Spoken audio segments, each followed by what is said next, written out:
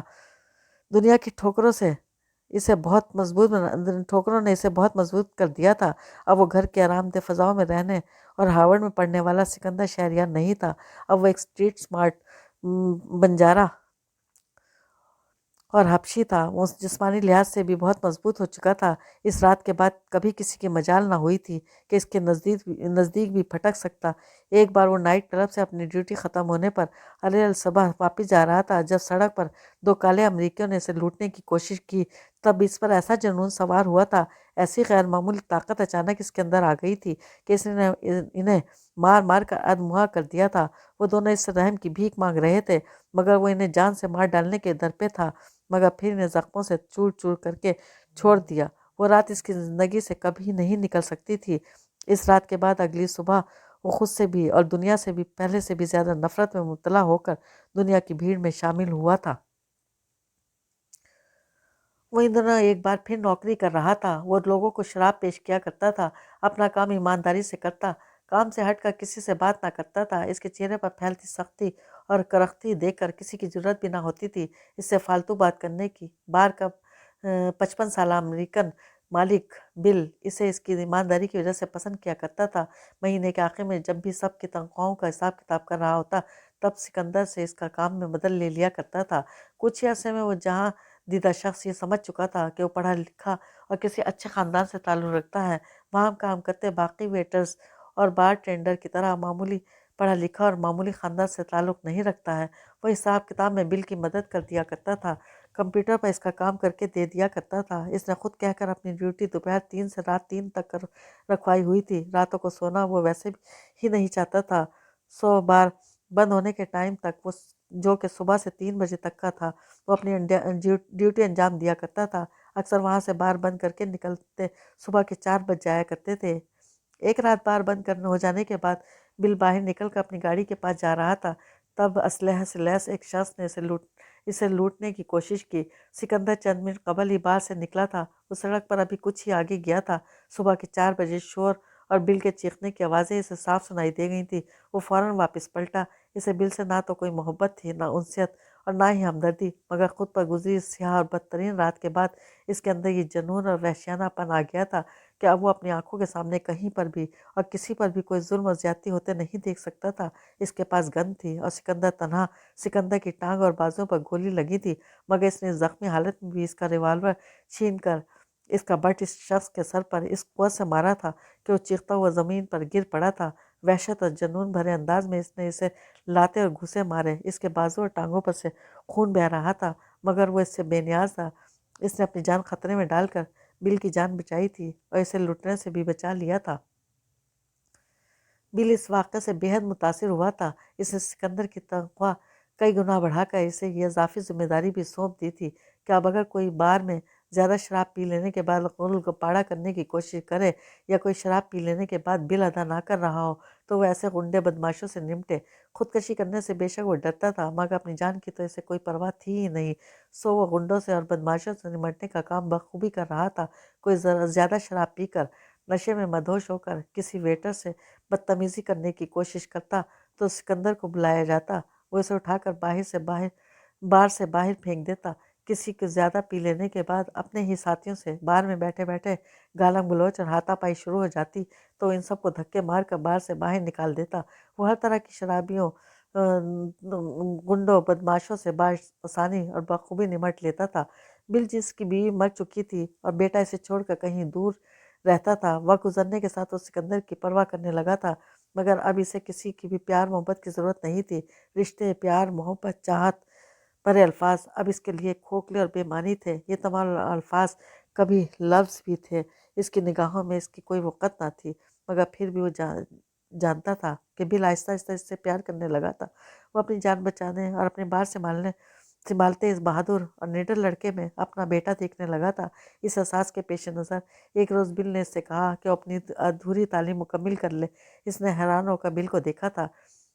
تم نہ بھی بتاؤ تب بھی میں جانتا ہوں تم کسی اچھی فیملی سے تعلق رکھتے ہو اور پڑھے لکھے بھی ہو، تعلیم کس وجہ سے پوری نہیں کر سکے ہو؟ بل اسے پیار سے دیکھ کر بولا تھا۔ فیملی کے لفظ پر وہ چونکا اور پھر ہنس پڑا تھا۔ وہ کیا بتائے اس شخص کو کہ وہ کس کا بیٹا ہے، کتنے بڑے آدمی کا۔ آج اپنی وہ پچھلی زندگی، وہ بڑا باپ، وہ اونچا خاندان اور اعلیٰ سٹیٹس اسے خود ایک مذاق لگ رہا تھا۔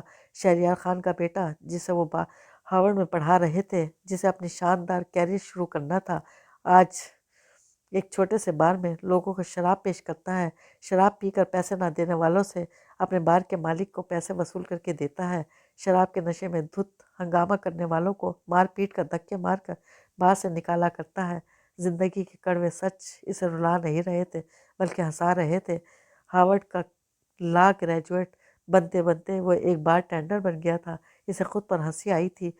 بل اسے قائل کر رہا تھا، اس کا بہت مخلص خیر خواہ بن کر اسے سمجھا رہا تھا کہ اسے اپنی ادھوری تعلیم مکمل کر لینی چاہیے۔ مگر مجھے تم اپنے بیٹے کی طرح پیارے ہو، میں یہ کبھی نہیں چاہوں گا سکندر کہ تم ساری زندگی میرے بار پر کام کرتے گزار دو۔ وہ بل کو یہ سمجھا نہیں سکا تھا کہ وہ تو زندہ ہی نہیں، وہ تو اس اندھیری رات واشنگٹن کے مسافات میں بلڈنگ سائٹ کے پاس اس سڑک پر کب کا مر چکا ہے۔ اسے مرے ہوئے کئی سال ہو چکے ہیں۔ اس کی مردوں کسی زندگی پر 2 راتیں اپنی پوری ہولناکی اور پوری سیاہی کے ساتھ چھائی ہوئی تھیں۔ ان میں ایک رات وہ تھی جب وہ واشنگٹن کے ایک بڑے سے گھر سے اسے ریپسٹ قرار دے کر اور دھکے مار کر نکالا گیا تھا، اور دوسری رات وہ تھی جب اس کی عزت نفس، اس کا وقار، اس کی شخصیت کی آن بان اس سے چھین لی گئی تھی، اسے زندہ درگور کر دیا گیا تھا۔ بل کو وہ دیکھنے میں بڑا مضبوط نظر آتا ہے۔ کیا بل کو پتہ ہے کہ وہ آج بھی راتوں کو ان 2 راتوں کے خوف اور دہشت کا شکار ہو کر ڈراونے خواب دیکھ کر چیخیں مار کر اٹھ بیٹھتا ہے؟ میں کچھ بھی نہیں کرنا چاہتا بل، میری زندگی جیسے گزر رہی ہے میں اسے ایسے ہی گزار دینا چاہتا ہوں۔ وہ قطعیت سے بولا تھا، مگر بل اسے اس کی زندگی برباد کرتے نہیں دیکھ پا رہا تھا۔ وہ اسے پیار سے سمجھاتا رہتا تھا۔ بل اسے زندگی کی طرف واپس لانے میں کامیاب نہیں ہو سکا تھا۔ وہ خواہش کے باوجود، کوشش کے باوجود کبھی اس کے لبوں پر ہلکی سی مسکراہٹ نہیں دیکھ پاتا۔ وہ سکندر کو اپنے بیٹا کہتا تھا، مگر اسے لگتا تھا سکندر اس کے بیٹا کہنے یا نہ کہنے سے کچھ فرق نہیں پڑتا۔ مگر مسلسل کوشش کرتے رہنے سے بل نے اس بات پر راضی کر لینے میں کامیاب ہو گیا تھا کہ وہ اپنی ادھوری تعلیم مکمل کر لے۔ خود کو اس قابل تو بنا لو سکندر کہ جن لوگوں نے تمہاری زندگی تباہ کی ہے، تمہیں اس حال تک پہنچایا ہے، کبھی تمہارا ان سے سامنا ہو تو وہ یہ دیکھ کر گنگ رہ جائیں کہ تم ان کے ہلاک جانے پر بھی تباہ نہیں ہوئے، تمہاری زندگی برباد نہیں ہوئی۔ اسے نہ کسی بچھڑے سے ملنے کا کوئی شوق تھا، نہ کسی بچھڑے پر کچھ ثابت کرنا، مگر جب وہ زندہ بھی تھا، زندہ لوگوں کی طرح نوکری بھی کرتا تھا، کھاتا پیتا بھی تھا، تو واقعی یہ کوئی ضروری تو نہ تھا کہ وہ ساری زندگی اس بار کلب میں کام کر کے گزارے۔ اس نے میمفس کے ہی ایک کالج میں داخلہ لے لیا تھا۔ وہ دن میں پڑھتا تھا، پھر کالج سے سیدھا دن میں ہی وہ باہر آ جاتا تھا، پھر رات گئے بار بند ہونے کے وقت تک وہاں کام کیا کرتا تھا۔ ہارورڈ کے بعد یہ کالج یوں لگتا تھا جیسے وہ آسمان سے اٹھا کر زمین پر پٹک دیا گیا ہو، مگر وہ اس جگہ کا ہارورڈ کے ساتھ مقابلہ یا موازنہ نہیں کرتا تھا۔ بار میں آج بھی اس کی وہی جاب تھی۔ بل اب اس پر زیادہ انحصار کرتا تھا۔ بار کے تقریباً تمام معاملات اب وہی دیکھا کرتا تھا۔ وہ اپنی تعلیمی زندگی میں 3 سال پیچھے ہو گیا تھا۔ اگر پڑھائی میں یہ وقفہ نہ آیا ہوتا تو وہ آج لا کے بھی دوسرے سال میں ہوتا۔ بل اب بیمار رہنے لگا تھا۔ بار کو اب سکندر ہی سنبھال رہا تھا۔ ادھر اس کا بیچلرز مکمل ہوا، ادھر بل کا انتقال ہو گیا تھا۔ اس کا بیچلرز پورا ہوتے ہی بل نے دیکھ لیا تھا کہ اس کی اس کامیابی پر بہت خوش ہوا تھا۔ بل کا بیٹا جو اسے چھوڑ کر کہیں دور رہتا تھا، اس کے انتقال کے فوراً بعد ہی آ گیا تھا۔ بار کا مالک اب وہ تھا، سارا انتظام اس نے سنبھال لیا تھا۔ وہ سکندر کو پسند نہیں کرتا تھا۔ اسے ہر لمحہ یہ شک رہتا تھا کہ سکندر بار پر قابض ہونے کی کوشش کر رہا ہے۔ اس نے خاموشی سے بار چھوڑ دیا تھا، مگر بل کے ساتھ اتنے سال رہنے سے یہ ہوا تھا کہ اب وہ اپنی زندگی پہلے کی طرح برباد نہیں کرنا چاہتا تھا۔ وہ اپنی گریجویٹ ڈگری پوری کر چکا تھا، اب کہیں بہتر ملازمت کے لیے کوشش کر سکتا تھا۔ تھوڑی کوشش کے بعد ہی اسے ایک لا فرم میں جاب مل گئی تھی۔ اس فرم کے ایک سینئر وکیل کی سیکرٹری کی جاب مل گئی تھی۔ اب وہ تعلیم یافتہ اور بہت ذہین اور قابل لوگوں کے درمیان رہتا تھا، اور اس ذہین اور قابل لوگوں کے درمیان اس کی غیر معمولی قابلیت اور ذہانت بہت عرصہ چھپی نہ رہ سکی تھی۔ اپنے باس کے لیگل ڈاکومنٹس ٹائپ کرتے، کلائنٹ کے ساتھ اس کی میٹنگز کا شیڈول بناتے، وہ مختلف کیسوں کی لیگل ریسرچ پر اپنی فرم کے سینئر قانوندان کو جس کو عنقریب فرم کا ایک پارٹنر بن جانا تھا، مدد دینے لگا تھا، بلکہ ان سے کہیں زیادہ بہتر ریسرچ کر کے اسے لیگل ڈاکومنٹس ڈرافٹ کر کے دینے لگا تھا۔ جاب کرنے کے ساتھ اس نے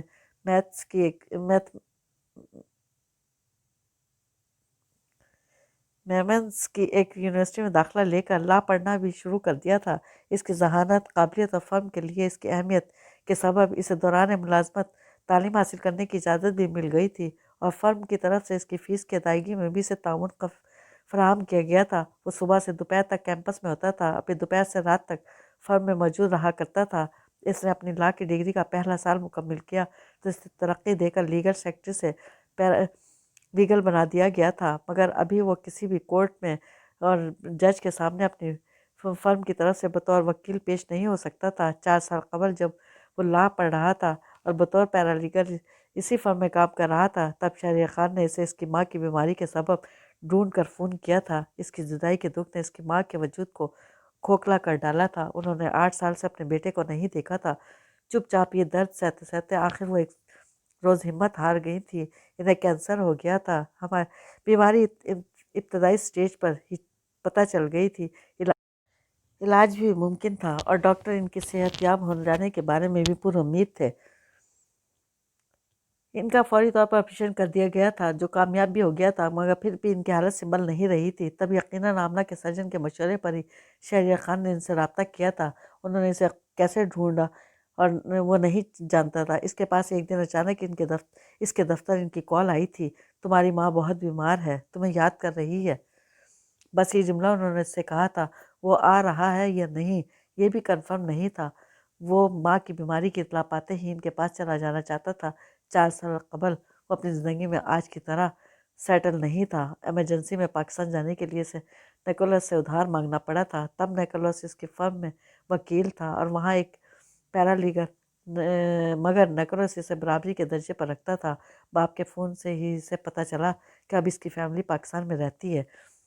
وہ کراچی پہنچتے ہی سیدھا اسپتال اپنی ماں سے ملنے آیا تھا۔ اس کی شکل نہ دیکھنی پڑے یہ سوچ کر اس کا بھائی جتنی دیر وہ اسپتال میں رہا اسپتال نہیں آیا تھا، اور باپ اسپتال ہی میں کہیں موجود ضرور تھا، پر اس کی شکل دیکھنا اس نے بھی گوارا نہ کیا تھا۔